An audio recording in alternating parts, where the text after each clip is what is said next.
ប្តីកំហុយគាត់លាក់លុយនោះនៅខ្នើយនៅក្រោមកៅអីនោះបងប្អូនដល់ពេលអញ្ចឹងគាត់ថៅប្រពន្ធឲ្យប្រពន្ធខឹងទៅនេះហើយយកកសែងមកជូតមានមើលណាអត់តែខឹងប្តីនោះសិតតែខ្ជូ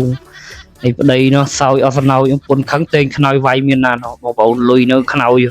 ចាញ់ល្បិចប្តីបាត់បងប្អូនលុយសិតតែកដាស់100ហូតខ្វាច់តម្លាក់ខ្នើយញុកក្នុងអាវផ្លាប់ហើយក៏សេកប្រាប់ប្រពន្ធហាមកសើខ្ជូប្រពន្ធតែងក៏អីនៅលុយសិតគាត់ក្រុមក៏អីទៀតបងប្អូនហើយយាយគាត់ហូបប្លឹកគាត់ខូចហូបអស់ហើយនៅសល់តែមួយចំណិតគាត់ចុចធ្វើដូចគាត់ប្លឹកយ៉ាងហើយគាត់ថាយកនេះទៅមានណាយាយគាត់ដឹងណោះនៅសល់តែខាងលើមិនទីចាញ់ល្បិចយាយបាត់នេះមកគេហៅថាតមេះជីកោឯងមានណាបងប្អូនអស់លីង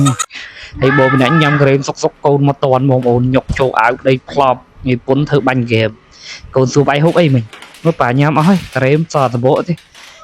ហើយកូនខឹងដើរទៅវិញមានណាទេទៅបាញ់នេះក្រែមនៅក្នុងកអស់បាត់ហើយយកមកដាក់ផ្លប់កូនលួចមើលឃើញបាត់វិញដែរ